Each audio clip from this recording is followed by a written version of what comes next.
Hari ini saya akan memulai khotbah saya dengan sebuah ilustrasi dulu. Biar nggak ngantuk, soalnya biasanya sore-sore gini kena AC suka agak-agak ngantuk gitu ya. Tapi saya perlu bantuan dari tim CEO, ya boleh Nia bantu saya di sini.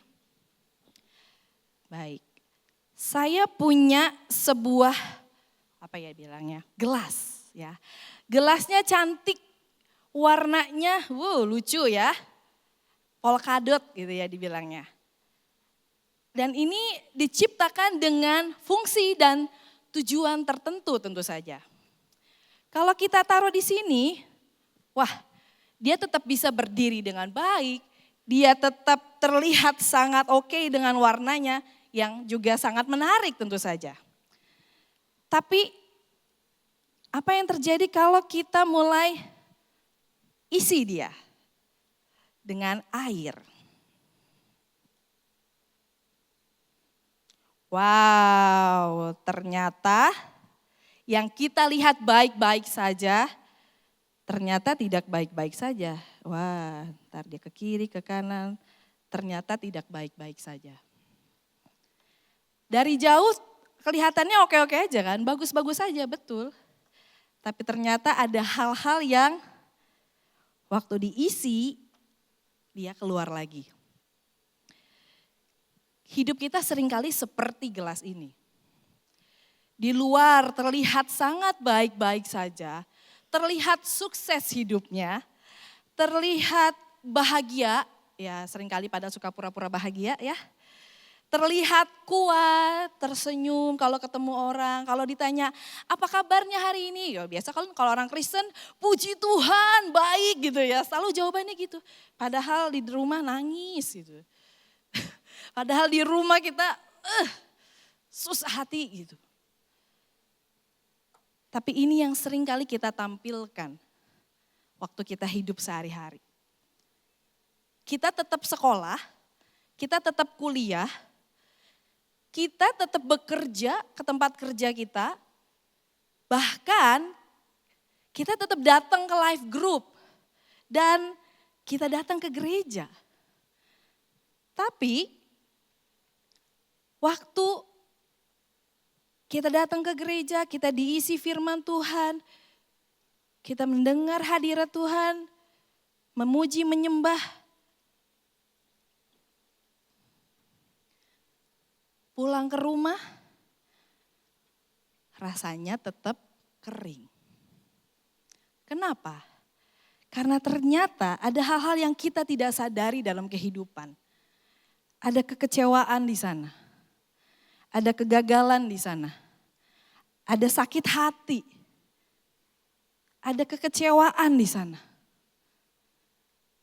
Ada dendam yang kita nggak bisa beresin.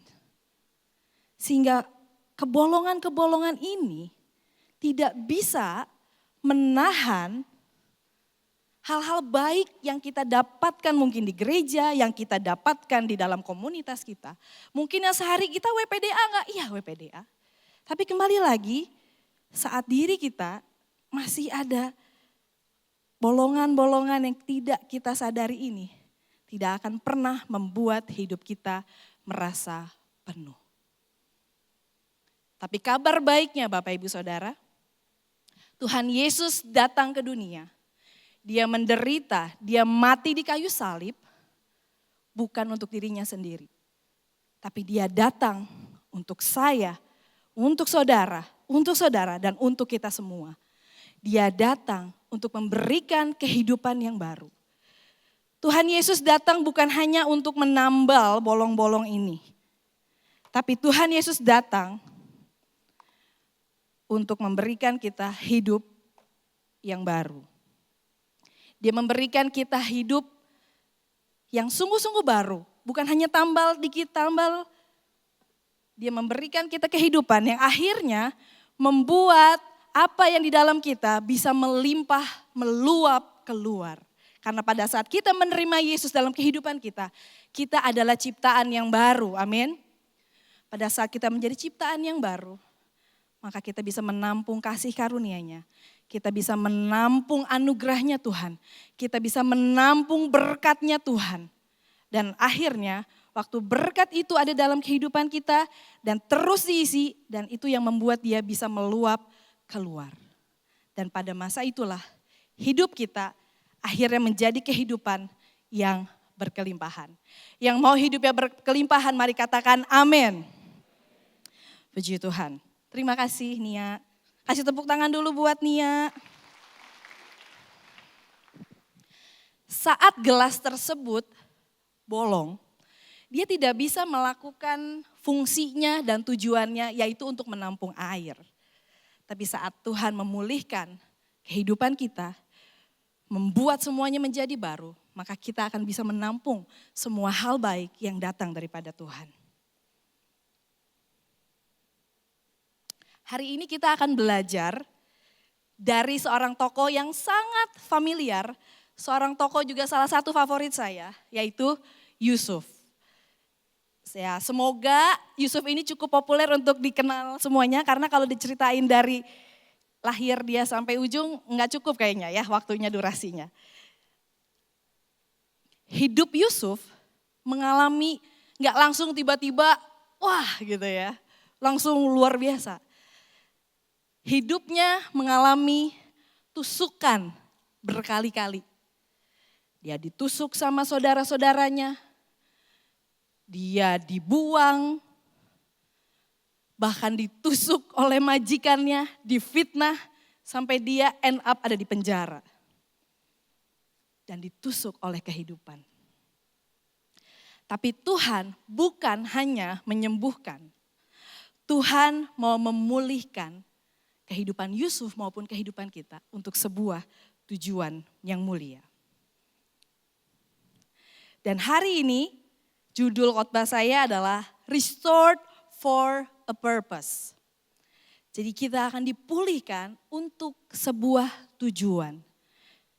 Saya percaya Bapak Ibu Saudara hadir hari ini di GSI Bethlehem bukan hanya untuk sekedar absen barcode, kemudian duduk di kursi gereja, merasakan AC, mendengar pujian yang indah, kemudian pulang. Mari sore hari ini kita buka hati kita, buka roh kita. Supaya kita mengerti tujuan apa yang Tuhan sebenarnya mau berikan dalam kehidupan kita. Yusuf mengalami 3 tahapan dalam kehidupannya sebelum pada akhirnya dia mencapai tujuan ilahi yang Tuhan sudah tetapkan. Yusuf nggak tiba-tiba tahu tujuannya, walaupun dia diberikan mimpi, ya. Yusuf dikasih mimpi yang luar biasa indah, tapi dia juga nggak mengerti pada saat itu. Dan dia juga belum tahu apa tujuannya. Dan kita akan sama-sama lihat bagaimana proses perjalanan Yusuf. Mulai dari dia mengalami luka, sampai dia pada akhirnya bisa mengerti tujuan kehidupannya.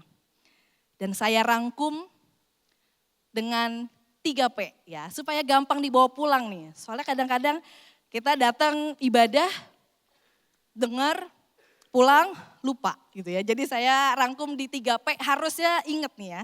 Dengan sangat mudah aja. P yang pertama adalah the pain atau rasa sakit.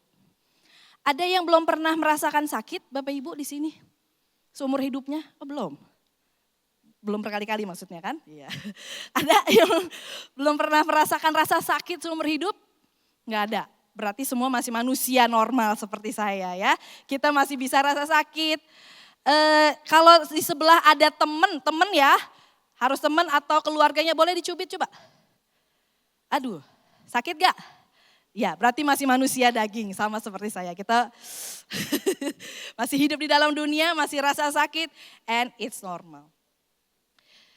Rasa sakit yang terjadi dalam kehidupan kita, itu adalah, kembali lagi, ada maksud Tuhan di dalamnya.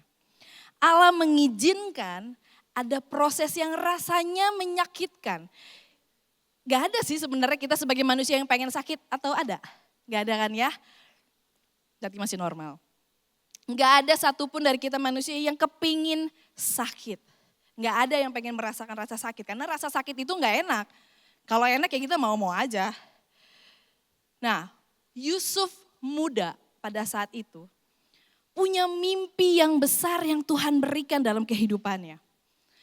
Indah, mulia ya, ada bintang-bintang gitu ya mimpinya. Wah, tapi dia juga gak ngerti maksudnya apa. Papahnya juga gak ngerti. Saudaranya apa lagi.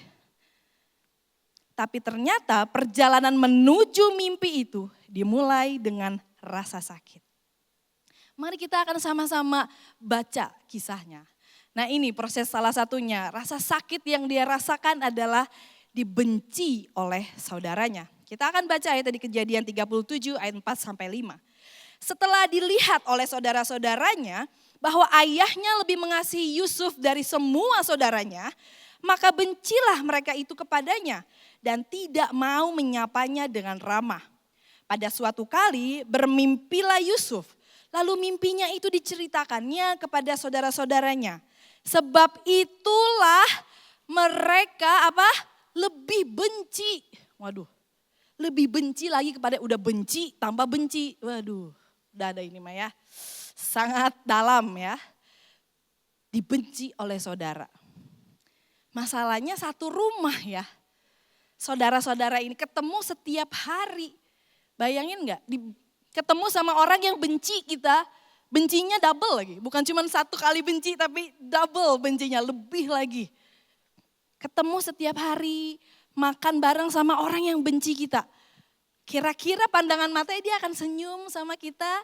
Atau justru malah pasti disinisin kan. Kalau kata anak-anak youth, bombastic side eyes. Pasti udah dikasih pandangan yang sangat sinis. Iyalah orang kita benci. Nggak mungkin kan dipandang dengan hai. Bahkan dikatakan tidak disapa loh. Tidak disapa. Jadi lewat-lewat aja gitu ya. Nggak dianggap mungkin di rumah. Bayangkan rasa sakit yang pertama. Dibenci oleh saudaranya. Nggak enak. Betul Bapak Ibu Saudara? Yang punya saudara lebih dari satu pasti ngerti rasanya. Ya, memang sebagai saudara kita nggak selalu akur. Tapi di sini udah bukan cuman nggak akur, tapi udah ke level benci. Yang pada akhirnya benci itu dikasih makan. Nah ini yang akhirnya akan berbuah hal-hal yang lebih buruk lagi. Mari kita lanjutkan. Di Kejadian 37 ayat 23 sampai 24. Baru saja Yusuf sampai kepada saudara-saudaranya, mereka pun menanggalkan jubah Yusuf, jubah maha indah yang dipakainya itu. Dan mereka membawa dia dan melemparkan dia ke dalam sumur. Sumur itu kosong, tidak berair. Ada yang pernah dilempar ke sumur? Jangan ya, membayangkannya aja males gitu. Saya coba cari tahu ini sumurnya kira-kira dalamnya berapa. Pada masa itu, karena masih ada situsnya katanya. Kira-kira sekitar 4 meter katanya. Ingat ya Bapak Ibu, ini bukan disuruh turun ke sumur, dilempar. Dilempar artinya dengan paksa gitu. Sana gitu ya, masuk kamu ke sumur. Mengerikan ya, akibat dari benci. Hati-hati Bapak Ibu Saudara, benci yang kita kasih makan terus menerus akan bisa berbuah hal-hal yang semakin mengerikan. Ini saudara loh, saudara bisa kayak seperti ini. Wow, dilempar ke sumur. Sakit gak kira-kira hatinya Yusuf? Kalau gak sakit hati mah apa lagi ya namanya ya. Udah dibenci, dilempar lagi ke sumur. Wow, kita baca Kejadian 37 ayat 36. Tidak selesai sampai di sumur Bapak Ibu. Adapun Yusuf, ia dijual oleh orang Midian itu ke Mesir. Kepada Potifar, seorang pegawai istana Firaun, kepala pengawal raja. Kurang sakit apa? Dibenci, dilempar ke sumur, hampir mau dibunuh. Tapi untung masih ada adiknya yang masih sadar jangan dibunuh, masih takut dosa ya ternyata. Untung masih ada yang eling. Udah kita jual aja daripada bertambah dosa maksudnya. Udah dijual pun ke penjual, ke orang Midian. Yang akhirnya sampai dibeli oleh Potifar. Wow, itu rasa sakit yang harus dialami. Nah pertanyaannya, kenapa Tuhan izinkan rasa sakit? Kan gak enak, betul gak? Siapa yang mau? Ada yang mau rasa sakit? Enggak, saya juga gak mau. Tapi Tuhan izinkan rasa sakit dalam kehidupan kita. Karena sebuah pemulihan itu dimulai dari pengakuan bahwa kita ini sudah hancur dan butuh Tuhan. Kalau hidup kita lagi baik-baik aja, hidup kita sehat, enggak lagi sehat, semuanya baik, keuangan baik, keluarga baik, hubungan baik. Kira-kira kita tahu rasanya menderita? Enggak kayaknya. Kira-kira kita bisa punya rasa empati? Agak sulit kayaknya. Kira-kira kita butuh Tuhan enggak kalau semuanya baik-baik aja? Nah ini yang seringkali terjadi dalam hidup kita. Tuhan pengen semua hidup kita baik. Yes, Tuhan gak kepengen hidup kita naik turun sebenarnya. Tapi kalau ada hal-hal, berkat-berkat Tuhan, hal-hal yang kita nikmatin, ternyata membuat kita berbalik daripada Tuhan. Tuhan tidak akan segan-segan untuk mengambil itu.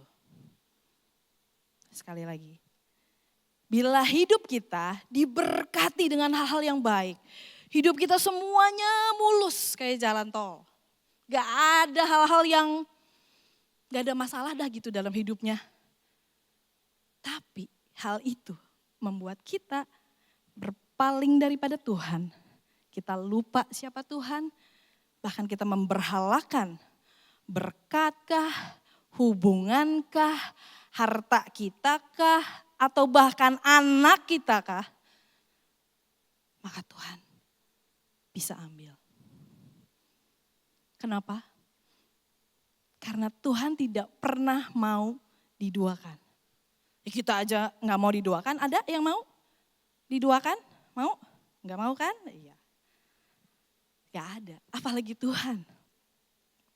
Tuhan kita hanya mau menjadi satu-satunya Tuhan dalam kehidupan kita. Jadi bila ada hal-hal yang membuat kita justru menjauh daripada Tuhan, Dia akan bisa ambil lagi supaya kita bisa kembali lagi kepada Tuhan.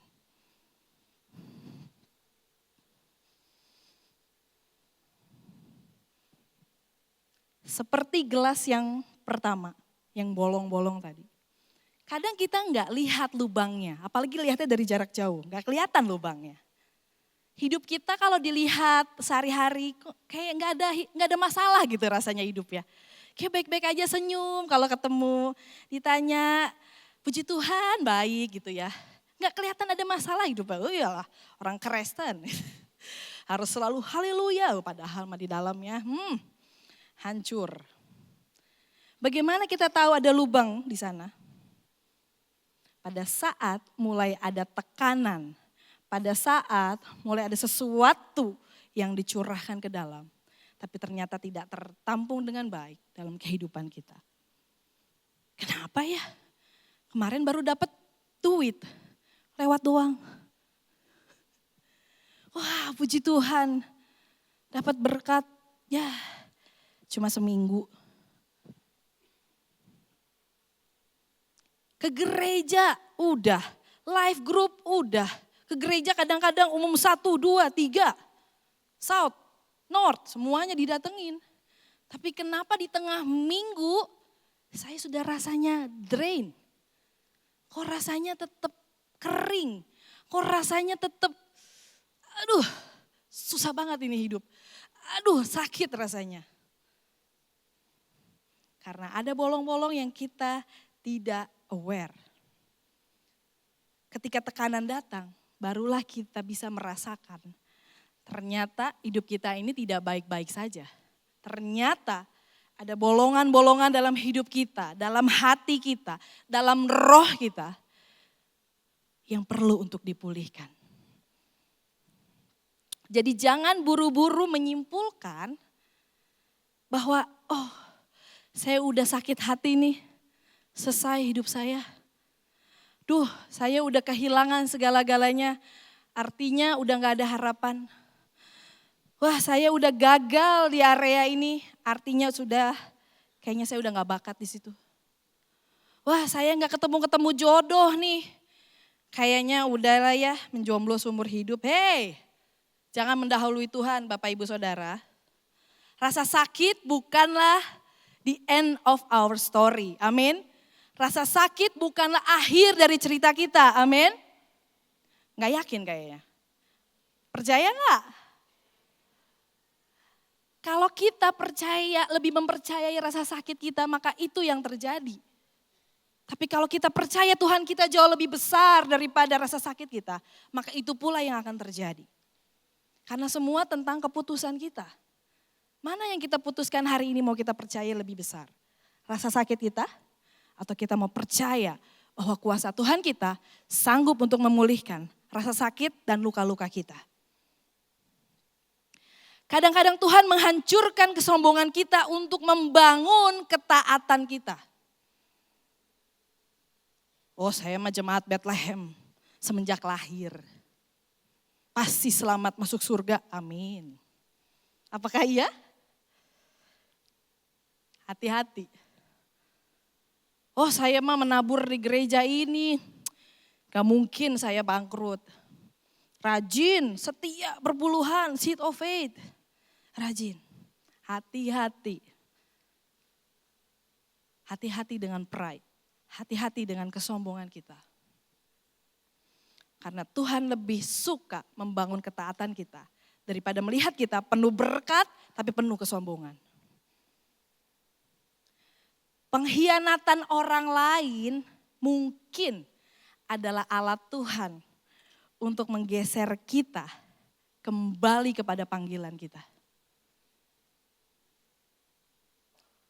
Mungkin ada beberapa kita hari ini yang merasa terhianati. Kita udah kasih kepercayaan, tapi kita dikhianati. Tapi kita percaya bahwa Tuhan turut bekerja di dalam segala sesuatu untuk membawa kebaikan bagi orang-orang yang mengasihi Dia. Mungkin Tuhan mau kita kembali kepada hatinya Tuhan. Karena mungkin orang itu memang bukan orang yang terbaik. Mungkin dia tidak bisa memegang kepercayaan kita dengan baik.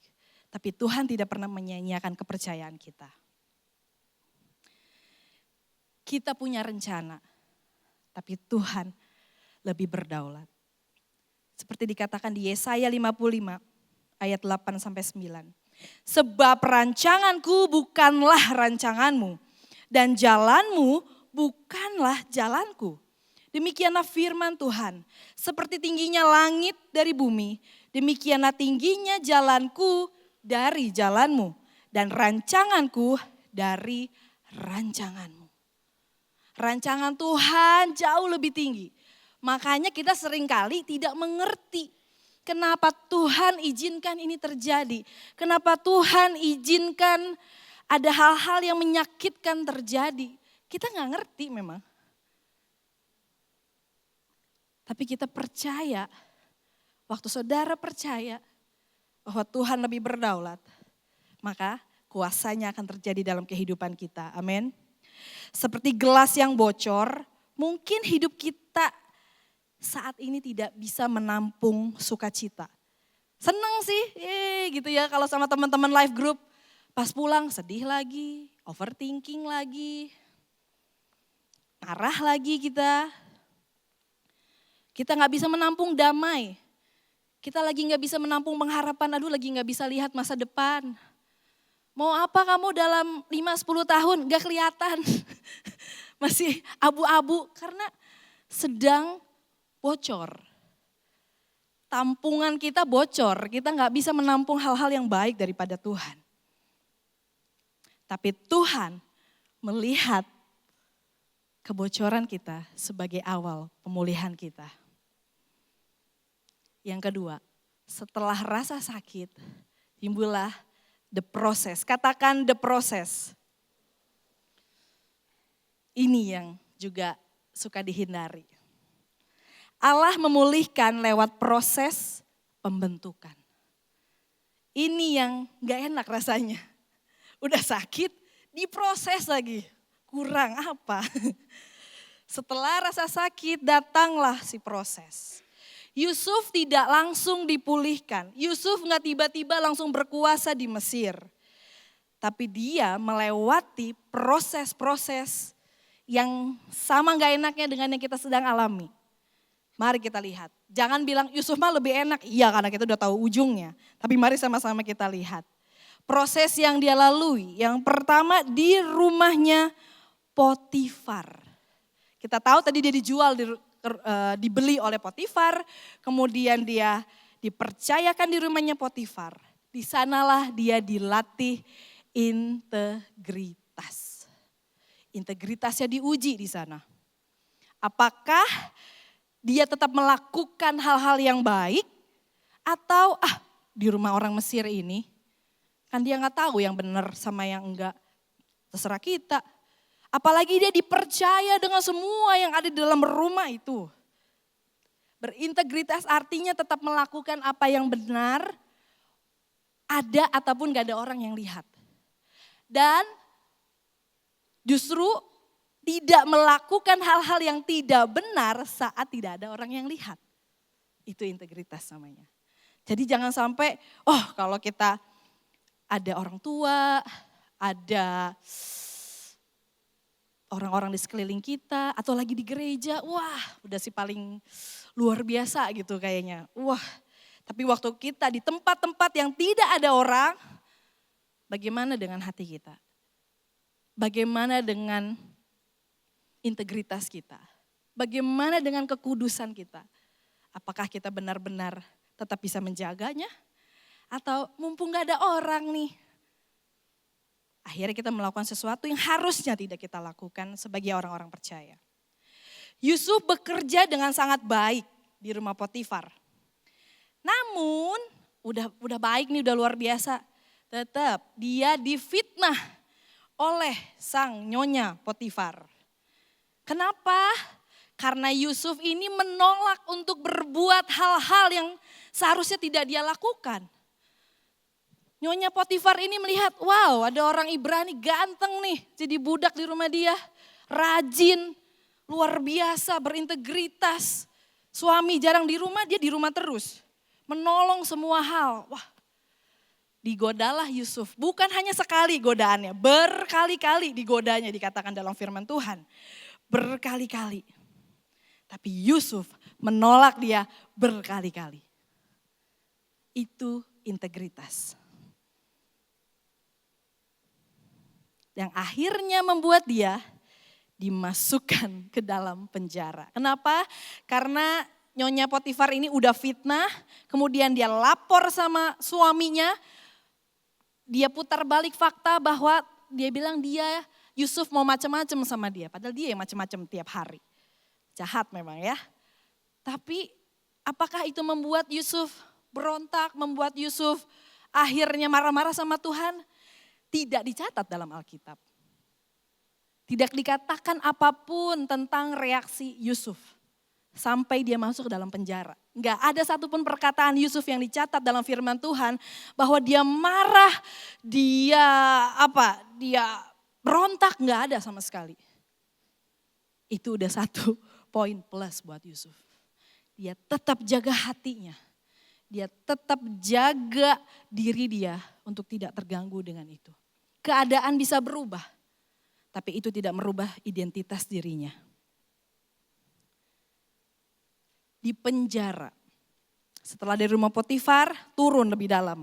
Bukannya naik lebih tinggi, turun lebih dalam di penjara.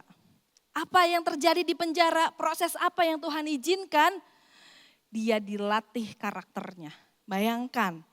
Kita orang benar, gak salah, difitnah, ditaruh di tempat terendah di dalam negara itu pada masa itu. Hilang semua hakmu, hilang semua harapanmu, ditaruh di paling bawah. Kira-kira kita gimana kalau jadi Yusuf? Saya mah minimal udah nangis bombay kayaknya. Saya kayaknya juga udah, aduh Tuhan kenapa? Kenapa? Saya tuh udah taat, udah gak marah. Tapi Tuhan masih izinkan saya ditaruh, kurang rendah apa, udah jadi budak, ditaruh lagi di penjara. Wow. Tempat terburuk yang pernah ada mungkin di masa itu.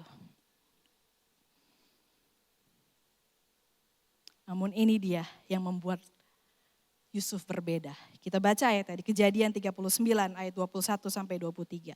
Tetapi Tuhan menyertai Yusuf dan melimpahkan kasih setianya kepadanya. Dan membuat Yusuf kesayangan bagi kepala penjara itu. Sebab itu kepala penjara mempercayakan semua tahanan dalam penjara itu kepada Yusuf. What? Dan segala pekerjaan yang harus dilakukan di situ dipercayakan kepada Yusuf. Dialah yang mengurusnya. Dan kepala penjara tidak mencampuri segala yang dipercayakan kepada Yusuf. Karena Tuhan menyertai dia dan apa yang dikerjakannya dibuat Tuhan berhasil. Wow. Ada di sini yang mau hidupnya berhasil? Siapa yang mau berhasil? Katakan amin. Perbedaan orang percaya dan orang yang tidak percaya. Waktu kita punya iman, hidup kita berkenan kepada Tuhan. Kita tetap menjaga hati kita tetap bersih. Integritas kita tetap benar di hadapan Tuhan. Penyertaan Tuhan tidak akan pernah berlalu dalam hidup kita. Even kita ditaruh di tempat yang paling bawah sekalipun. Penyertaan Tuhan tetap ada sama hidup kita. Saya pernah dengar quotes ini tapi saya lupa dari semalam, saya ingat-ingat ini siapa yang ngomong. Lebih baik ada di padang gurun bersama dengan Tuhan daripada kita ada di istana tapi tanpa Tuhan. Jadi jangan berbangga kalau hari-hari ini kita rasanya hidupnya berkelimpahan, hidupnya berbahagia, puji Tuhan. Tapi jaga hati kita sehingga perkenanan Tuhan tetap ada dalam kehidupan kita. Karena walaupun kita ada di tempat terendah saat ini dalam kehidupan kita, saat ada penyertaan Tuhan, Tuhan bisa membuat hidup kita berhasil. Seperti yang sudah Yusuf hidupi. Bayangkan di penjara, dia malah nolongin kepala penjara, gimana ya? Gak masuk di ini logika gitu ya. Lah dia kan harusnya menjadi tawanan. Nah dia yang dipercayain nama kepala penjara, ini kamu pegang kunci ya. Yang itu nanti kunciin, yang ini kasih makan gitu. Dah dia malah pelayanan di penjara. Itu Yusuf.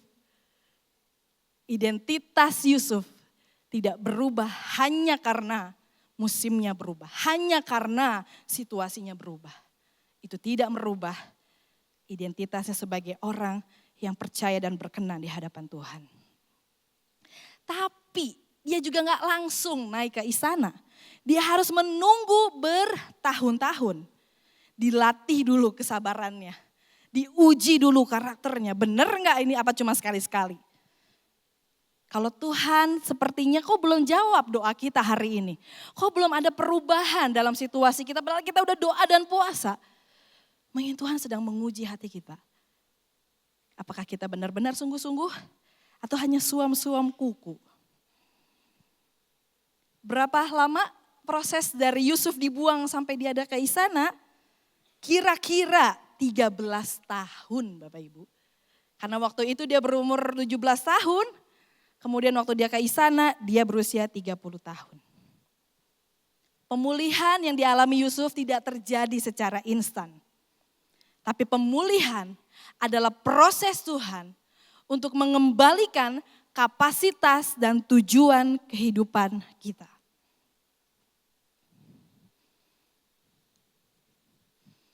Kalau gelas yang bocor ini, kita terus tuangin air, kayak gini nih. Pada akhirnya akan habis air yang ada di dalamnya.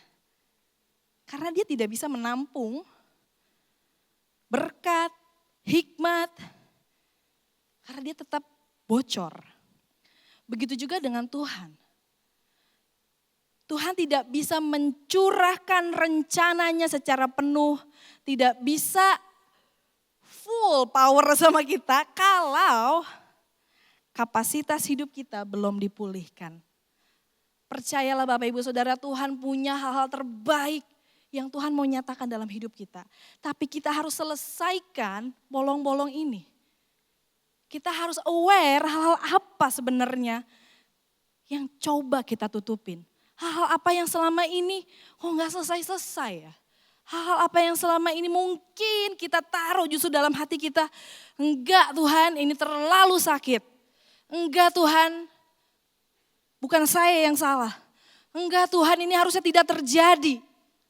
Sehingga akhirnya tidak pernah terjadi pemulihan yang sempurna dalam kehidupan kita. Yusuf tidak menunggu sambil mengeluh. Gak ada satupun catatan tentang keluhan Yusuf. Tapi dia justru tetap setia melayani. Di masa-masa dia sedang mengalami pemulihan dari rasa sakitnya. Jangan sampai kehidupan kita berhenti hanya karena ada hal-hal rasa sakit, kegagalan, kekecewaan yang membuat kita akhir tidak sampai kepada tujuannya Tuhan dalam kehidupan kita. Dan pemulihan sejati sering terjadi di tempat yang tersembunyi. Bukan justru di atas panggung, bukan di tempat-tempat yang kelihatan orang. Yusuf disembunyikan oleh Tuhan untuk mengalami pemulihan, baru kemudian Tuhan angkat dia pada saat dia sudah selesai. Yesus pun mengalami proses ini. Dia mengalami proses menderita sebagai manusia yang harusnya dia gak usah lalui. Tapi dia lalui proses penderitaan ini untuk menuju pemulihan yang menjadi tujuannya. Filipi 2 ayat 8 mengatakan, dan dalam keadaan sebagai manusia, ia telah merendahkan dirinya dan taat sampai mati, bahkan sampai mati di kayu salib. Kalau Yesus dipulihkan lewat proses, lah kita mau lari-lari dari proses. Tuhan Yesus udah kasih teladan. Bagaimana untuk mencapai tujuannya Tuhan, kita harus mau memikul salib kita. Kita harus mau menjalani proses kehidupan kita. Jika saat ini Bapak Ibu Saudara sedang di masa-masa menunggu, jangan dulu menyerah. Jangan berhenti bergerak. Jangan berhenti berharap. Proses yang sedang diizinkan oleh Tuhan saat ini bukanlah hukumannya Tuhan. Betul, setiap dosa ada konsekuensinya. Tapi Tuhan selalu punya kasih dan anugerah buat kita. Proses yang Tuhan sedang izinkan saat ini adalah sebuah persiapan Tuhan. Mempersiapkan kita menuju tujuan kita yang ilahi yang Tuhan sudah persiapkan. Dan yang ketiga, the purpose. Katakan the purpose. The purpose adalah tujuan. Apa tujuan kita? Dipulihkan supaya bisa memulihkan orang lain. Kita menerima keselamatan dari Tuhan Yesus bukan cuman buat supaya kita datang ke gereja seminggu sekali. Bukan cuman supaya kita dengan aman dan nyaman bisa ibadah di GSJ Bethlehem, bukan.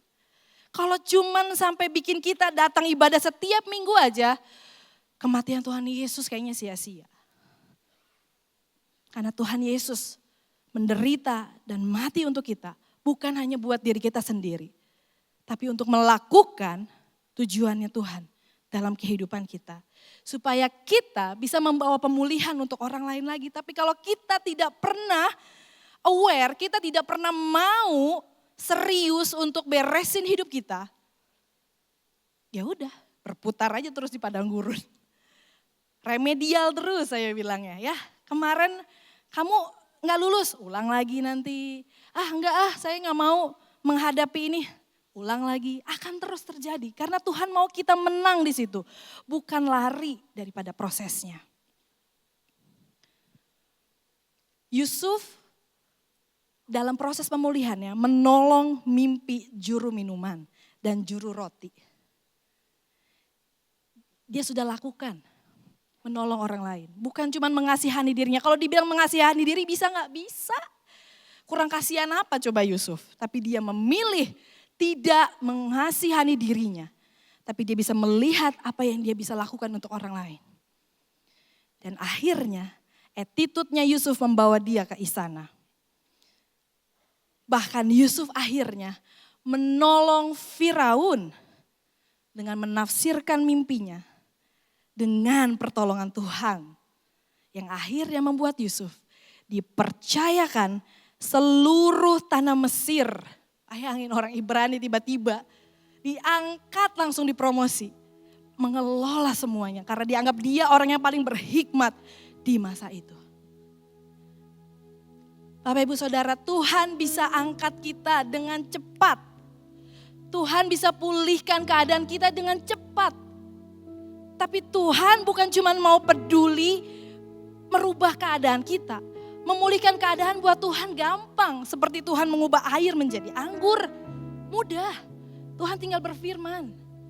Tapi permasalahannya Tuhan lebih peduli untuk mengubah hati kita daripada mengubah keadaan kita. Jadi mulai hari ini jangan cuma berdoa untuk Tuhan rubah keadaan ini. Tuhan, saya mau keluar dari masalah ini. Tapi mulai hari ini Tuhan rubah hati saya untuk bisa melihat apa yang Tuhan ingin saya lihat. Untuk bisa mengerti apa yang Tuhan ingin saya lakukan. Karena waktu kita terkoneksi dengan Tuhan, waktu kita sudah dipulihkan, diperbaharui hatinya, air itu akan otomatis meluap dari kehidupan kita. Akan overflow dari kehidupan kita, kasih akan keluar dari kita. Perkataan yang baik akan keluar dari kehidupan kita. Waktu hidup kita dipulihkan, kita bisa memberkati orang lain. Jadi stop mengasihani diri kita sendiri. Dan mulai fokus dengan apa yang Tuhan inginkan.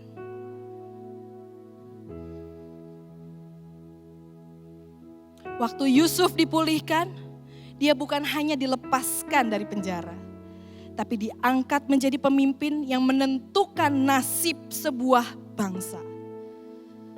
Dia bertemu dengan saudara-saudaranya. Dia bisa aja balas dendam, dia punya otoritas, pejabat. Tapi dia tidak lakukan. Karena hatinya sudah selesai. Hatinya sudah dipulihkan. Dan apa yang dia lakukan? Dia mengampuni. Dia bahkan memelihara keluarganya yang sudah menyakitinya. Keluarga yang sudah membuang dia. Keluarga yang harusnya membuat dia kepahitan. Tapi dia pelihara karena pada masa itu ada kelaparan besar. Dan pada akhirnya Yusuf menjadi alat Tuhan untuk menyelamatkan sebuah bangsa. Bahkan dua bangsa sampai bangsa Israel. Dan disinilah puncak pemulihan terjadi. Bukan saat Yusuf bebas. Bukan saat Yusuf mendapat promosi. Pemulihan paling utama dari cerita ini adalah pada saat Yusuf bisa mengampuni saudara-saudaranya. That's the ultimate goal. Bayangin Tuhan harus proses dia selama 13 tahun hanya untuk mengampuni keluarganya. Kejadian 50 ayat 20. Memang kamu telah mereka-rekakan yang jahat terhadap aku.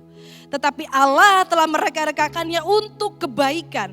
Dengan maksud melakukan seperti yang terjadi sekarang ini. Yakni memelihara suatu bangsa yang besar. Tuhan mungkin mau pulihkan hidup Bapak Ibu Saudara saat ini. Bukan buat diri kita sendiri. Tapi untuk menolong orang lain. Menolong keluarga kita. Bahkan mungkin menyelamatkan sebuah bangsa. Kita tidak pernah tahu.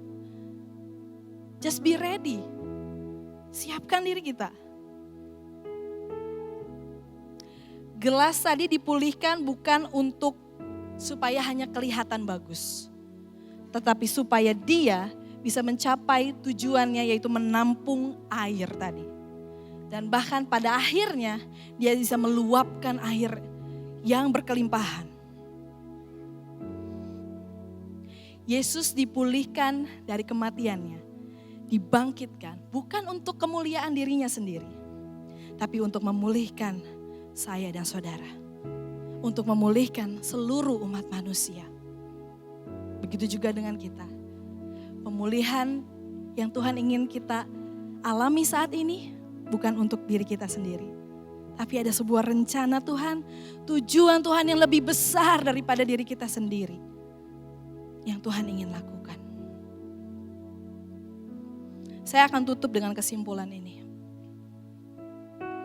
Di dalam rasa sakit ada proses. Dan di dalam proses ada tujuan. Percayalah, proses yang sedang dialami saat ini gak enak. Tapi ada tujuan Tuhan di dalamnya. Dan di dalam setiap tujuan ada kemuliaan bagi Tuhan. Tuhan tidak hanya memperbaiki gelas yang bocor, tapi dia menjadikannya baru. Supaya bisa dipakai lagi. Tuhan memperbarui hidup Bapak Ibu Saudara. Supaya Tuhan bisa pakai lagi hidup kita. Supaya Tuhan bisa melakukan tujuannya lagi dalam kehidupan kita. Dia gak mau hidup kita apa adanya saat ini. Tapi dia mau mengubah kehidupan kita. Sehingga pada akhirnya dia bisa memakai hidup kita mencapai tujuan Tuhan.